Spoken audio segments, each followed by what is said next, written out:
রাজনৈতিক দাবি জানাতে হয়, রাজনৈতিক একটা দাবিকে যদি বাস্তবে রূপায়িত করতে হয়, তাহলে আপনারা রাজনীতিতে আসুন, রাজনীতিতে সরাসরি এসে সেই কথাটা বলুন। যে প্ল্যাটফর্ম আপনার পছন্দ, আপনি যাদের হাতে তামাক খাচ্ছেন সেই প্ল্যাটফর্মে উঠে যান, সেই গাড়িতে উঠে বলুন যে আমি এই গাড়ির সওয়ারি। একটা মঞ্চে উঠে বলুন যে আমি এই মঞ্চের আমি একজন লোক। প্রমাণিত অপরাধীর বিচার হয়, মনোনীত অপরাধীর তো বিচার কিভাবে হবে? মনোনীত অপরাধীর বিচার সংবিধানের কোনো সিস্টেমে নেই। এটা আপনার আমার মনে হয় যে সাইকোলজিক্যাল অসুখই আমি বলবো। তো অসুবিধে হয়ে যাচ্ছে যে আপনি যাদের বলছেন তারা আপনাকে উত্তর দিতে যখনই যাচ্ছে তখনই আপনি বলছেন আমি হচ্ছে অসহায় পিতামাতা। এর বাইরে তো সংবিধানের আর কোনো পথ নেই। আপনি তো এখানে নাশকতামূলক আন্দোলন করে, জঙ্গি আন্দোলন করে তো ক্ষমতা দখল করতে পারবেন না। ফলে আপনি রাজনীতিতে আসুন, কত ধানে কত চাল বাংলার মানুষ আপনাকে কড়ায় গন্ডায় বুঝিয়ে দেবে। একটা অনুরোধই বলবো, একটা রিকোয়েস্ট, যে আপনারা যদি রাজনৈতিক কথা বলতে চান 100 বার বলুন, এটা আপনার সংবিধান সম্মত অধিকার, কনস্টিটিউশনাল রাইট, এতে কোনো আপত্তি নেই। কি শোনা গেছে এমনটাই মন্তব্য করছে অভয়ার পরিবারের তরফ থেকে। আমি জানি না এদের কি বলা উচিত, এবং তারা একটা শোকের মধ্যে দিয়ে আছেন, একটা শকের মধ্যে আছেন। এই কথাটা তো আমরা বলেই চলেছি অগাস্ট মাস থেকে, এবং আমরা এটাও বলে চলেছি যে আমরা সমব্যথী। শুধু সমব্যথী নয়, তাদের যে যন্ত্রণা, তাদের যে আঘাতের জায়গাটা, তাদের যে আমি বলছি যে ক্ষতির জায়গাটা, সেই জায়গাটায় আমরা সব রকমভাবে তাদের পাশে। এই কথাটা বলার মধ্যে কোনো অভিনবত্ব নেই, কোনো আশ্চর্য হওয়ার বিষয় নেই, কোনো দাবি জানানোর বিষয় নেই। এই কথাটা স্বাভাবিক, মানবিক। কিন্তু এই কথাটার পাশাপাশি ওরা যেভাবে একটা নামকে কেন্দ্র করে, আমি এখন তো বলবো বিপণনের ভাষায় একটা ব্র্যান্ডকে কেন্দ্র করে, যেভাবে ক্রমাগত তারা এয়ার টাইম, টিভি বুমের সামনে, মিডিয়া বুমের সামনে কথা বলে চলেছেন, এবং আরও ইম্পর্টেন্টলি যে কথা বলে চলেছেন, আমি জানি না যে তাদের কিভাবে অ্যাড্রেস করা উচিত। সেটা সত্যি আমার পারঙ্গমতার বাইরে, বোধগম্যতার বাইরে। আমি এর আগের দিনও বোধহয় আপনাদেরই চ্যানেলে বললাম, আরও আমাদের একাধিক নেতারা বলেছেন যে আমরা অনুগ্রহ করে হাত জোর করে দাবি জানাচ্ছি, যদি রাজনীতির কথা বলতে হয় আপনারা বলতে পারেন, কিন্তু যদি কোনো রাজনৈতিক দাবি জানাতে হয়, রাজনৈতিক একটা দাবিকে যদি বাস্তবে রূপায়িত করতে হয়, তাহলে আপনারা রাজনীতিতে আসুন, রাজনীতিতে সরাসরি এসে সেই কথাটা বলুন। যে প্ল্যাটফর্ম আপনার পছন্দ, আপনি যাদের হাতে তামাক খাচ্ছেন সেই প্ল্যাটফর্মে উঠে যান, সেই গাড়িতে উঠে বলুন যে আমি এই গাড়ির সওয়ারি। একটা মঞ্চে উঠে বলুন যে আমি এই মঞ্চের আমি একজন লোক। আপনি মঞ্চে উঠবেন না, গাড়িতে উঠবেন না, অথচ আপনি চলতে চাইবেন, বলতে চাইবেন। এটা কিভাবে হতে পারে? আর হতেও যদি বা পারে, আরও অসুবিধে হয়ে যাচ্ছে যে আপনি যাদের বলছেন তারা আপনাকে উত্তর দিতে যখনই যাচ্ছে তখনই আপনি বলছেন আমি হচ্ছে অসহায় পিতামাতা, অভয়ার পিতামাতা। আর যখন বলছেন তখন কিন্তু আপনি অসহায় নন। আপনার কি মনে হচ্ছে ভিকটিম কার্ড প্লে করা হচ্ছে? অবশ্যই হচ্ছে। এই কথাটা আমার মনে হয় এবারে জোরালোভাবে বলার সময় চলে এসছে।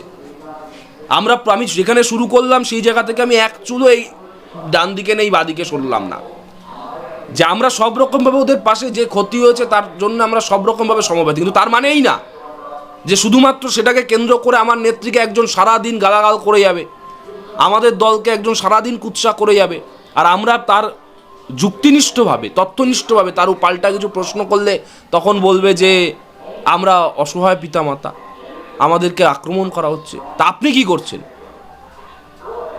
দ্বিতীয় বিষয় আমি আপনাকে বলি, যে উক্তি উনি করেছেন এই নিয়ে অনেক বিষয় আছে বলার।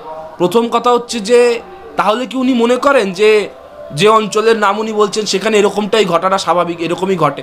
এই একই রকম মানসিকতা উচ্চবিত্ত ভদ্রবিত্ত বাঙালিদের আরেকজন প্রতিনিধি, এখন বর্তমানে প্রয়াত পুলিশ কর্তা, তিনিও বলতেন। তিনিও এক জায়গায় মুখ ফসকে বলে ফেলেছিলেন, আমার প্রয়াত তিনি হয়েছেন, তার বিষয়ে আমি আর নতুন করে প্রসঙ্গটা তুলছি না। এরাও এই বিষয়ে বলেছেন। আমি জানি না এই নোটটা এক জায়গা থেকে আসছে কিনা, source of the note, source of the reference, সেটা কি কোনো আইনজীবী বিকাশ, মামলাকারী প্রকাশ, তারা সাংবাদিক প্রকাশ তারা করে দিচ্ছে? সেই নোটের ভিত্তিতে কি এই রিপোর্টিং হচ্ছে? আমার প্রথম দাবি আপনাদের এই বাংলা হান্টের মাধ্যমে আমি বলবো যে এরা এত কিছু জানেন, এত এদের বক্তব্য, আমাদের এই বার্তাটা তাদের কাছে দল কি করবে, দলের মুখপাত্র জানাবে। কুণাল ঘোষ নিয়মিতভাবে বলছেন আমাদের দলের পক্ষ থেকে, রাজ্যের মন্ত্রী এমএলএ একাধিক যারা তারা তাদের মতো করে বলছেন, দলের অফিসিয়াল স্ট্যান্ড মুখপাত্র হিসেবে কুণালদা বলছেন। আমি ব্যক্তিগতভাবে তার পাশাপাশি অ্যাড করব, আমার মতো করে আমি শুধু একটা জিনিস বলবো, যে এই দাবিটা তাদের অবধি পৌঁছে দিতে, যেটা একটা অনুরোধই বলবো, একটা রিকোয়েস্ট, যে আপনারা যদি রাজনৈতিক কথা বলতে চান 100 বার বলুন, এটা আপনার সংবিধান সম্মত অধিকার, কনস্টিটিউশনাল রাইট, এতে কোনো আপত্তি নেই। কিন্তু আপনারা যদি রাজনীতি কথা বলবার নামে রাজনৈতিক আক্রমণ করে কোনো ফল পেতে চান, রাজনৈতিক আক্রমণ করব ফল পাবো, আক্রমণ করব ফল পাবো, অ্যাটাক করব রেজাল্ট পাবো, রেজাল্ট প্রত্যাশী হতে হলে আপনাকে রাজনীতিতে আসতে হবে। কারণ এর বাইরে তো সংবিধানের আর কোনো পথ নেই। আপনি তো এখানে নাশকতামূলক আন্দোলন করে, জঙ্গি আন্দোলন করে তো ক্ষমতা দখল করতে পারবেন না। ফলে আপনি রাজনীতিতে আসুন, কত ধানে কত চাল বাংলার মানুষ আপনাকে কড়ায় গন্ডায় বুঝিয়ে দেবে। আপনাদের প্রতি সমব্যথী আমরা প্রত্যেকে, আপনাদের প্রতি সহমর্মিতা আমাদের সকলের আছে। কিন্তু তার মানে এই নয় যে আমার নেত্রীকে অপমান করার, আমার নেত্রীকে ক্রমাগত অসম্মান করার, ক্রমাগত দলের বিরুদ্ধে কুৎসা করার, ক্রমাগত আলতু ফালতু কথা বলে আলটপকা মন্তব্য করে মিডিয়ায় টিকে থাকার, ক্রমাগত সমানে একজন আমরা কেউ একজন বলবো আর আপনি বারবার করে আপনারা এসে বিভিন্ন রকম কথা বলবেন যার মধ্যে বিন্দুমাত্র যুক্তিনিষ্ঠতা নেই। আমি যদি আপনাকে প্রশ্ন করি, সিবিআই কে চেয়েছিল? আপনারা চেয়েছিলেন, নাহলে তো তদন্ত করছিল কলকাতা পুলিশ, রাজ্য সরকার। সিবিআইকে আপনারা তখন চাইলেন, এখন বলছেন আপনি সিবিআইকে চাই না। আপনারা গিয়ে তখন বললেন যে হচ্ছে ফাঁসি চাই, সর্বোচ্চ উদাহরণযোগ্য শাস্তি চাই, এখন বলছে না ফাঁসি চাই না। অর্থাৎ আপনাদের যে অপরাধী তার আপনি বিচার চান না, মানে প্রমাণিত অপরাধীর আপনি বিচার চান না, আপনি হচ্ছে মনোনীত অপরাধীর বিচার চান। মনোনীত অপরাধীর বিচার দেওয়ার তো কোনো সিস্টেম সংবিধানে নেই। প্রমাণিত অপরাধীর বিচার হয়, মনোনীত অপরাধীর তো বিচার কিভাবে হবে? মনোনীত অপরাধীর বিচার সংবিধানের কোনো সিস্টেমে নেই। এটা আপনার, আমার মনে হয় যে সাইকোলজিক্যাল অসুখই আমি বলবো। আমি জানি এটা শোক থেকে হয়েছে কি শখ থেকে হয়েছে, যদি হয়ে থাকে আমি কোনো রকম বাঁকা তির্যক মন্তব্য করতে যাব না। আমার বয়স কম, আমি ছাত্র রাজনীতি থেকে এসেছি এবং মমতা বন্দ্যোপাধ্যায় তার নামকে সামনে রেখে, পেছনে রেখে আমি কথা বলছি, মানে আমার ইন্টারভিউটা আপনি নিচ্ছেন, মানে মমতা বন্দ্যোপাধ্যায়ের দল করে আমরা উঠে এসেছি, একটা জায়গায় তৈরি করেছি। ফলে সেই মমতা বন্দ্যোপাধ্যায় আমাদের নেত্রী, তাকে আপনি ক্রমাগত বলছেন আর আমি আপনাকে পাল্টা বলতে পারবো না, এই কথাটাও, এই যুক্তিটাও যারা কমেন্টে লিখছেন, ট্রোল করছেন, আমি একমত নই ভাই। ফলে আপনারা যে কথা বলছেন, যে কায়দায় কথা বলছেন, সেই কথাটা যদি দায়বদ্ধতা নিতে হয়, যদি অ্যাকাউন্টেবিলিটি থাকে, তাহলে আপনি কিছু একটা অ্যাকশান নিন, হয় আপনার সিদ্ধান্ত নিন। আমি শুধু আলতু ফালতু কথা বলবো, আলটপকা মন্তব্য করবো আর কেউ আমাকে কিছু বলতে পারবে না, এই অস্ত্রটা, এই বর্মটা আপনি কোথায় পেলেন আর কে কীভাবে ভাবলেন? আমার মনে হয় এটা অত্যন্ত লজ্জাজনক। এবং যে মন্তব্য উনি করেছেন, আমি আবারও বলছি, উনি অভয়ার পিতা মাতা, বাবা মা।